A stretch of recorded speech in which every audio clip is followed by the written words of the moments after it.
Okay, this is going to be pretty quick because it's not all that complicated, and it's a pretty cool thing, and it's pretty easy to show. So, as you can see, I'm working on this Sean, and I've implemented 2 dip switches, one for air guarding and one for normal into normal cancelling. So, similar to Street Fighter V Third Strike Online Edition. Or actually just Third Strike in general. So, if we look up Round 1. him now, Fight. you can of course cancel with a jab, that's fine. But notice how he can't, like, cancel into his mediums. You can link, but you can't cancel into them. It's very simple. Essentially, the idea behind dip switches is you'd have a variable that sets whatever you want to happen to off by default, and then you can switch it from off to on. So, if I just go into this, I have this. This initializes at the start of the round.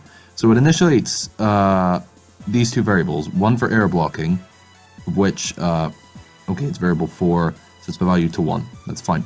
The reason that it's like this is because, if we go into here, if we find it, here we go, here's air blocking. So, basically this checks whether or not variable 4 is 1. If it is 1, then there's no air guard. Well, actually, now that I think about it, I can make that 0. Never mind, I just made things better. So variable 4 equals 0, the flag no air guard is applied. So if I just quickly change this. Typical how I think of this shit right now. Anyway, okay, so that basically means if it is 0, there is no air blocking. And we can see that if we load him up, yeah, no air blocking. Whereas, if we change the value to 1, the parameters for the no air guarding don't work anymore. So, he can air guard now. Along with that, I have normal into normal cancelling. So if we go into my commands, this is really simple. I just made this up, but it works pretty well. There is this.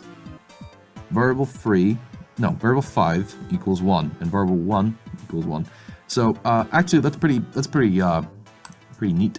The reason that is a thing is because if you were to just make the normal into normal cancelling apply, like just turn it on, that means it'd be active all the time.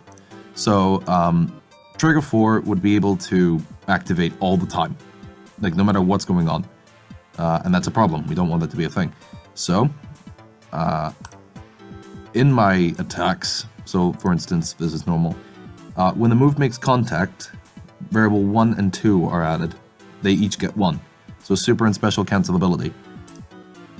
So basically this is checking whether these 2 things are active. So variable 5, so this dip switch is turned on, and the only reason that this is here is basically to say that, you know, you're in a move that can cancel into normals and is special cancel or super or whatever.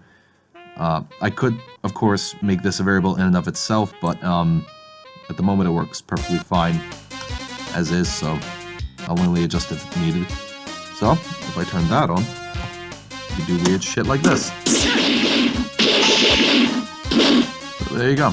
That's a brief example of dip switches. Have a good day. Oh, by the way, I've been studying a lot of fighting games and how they handle damage scaling, so, how do you think I got so far?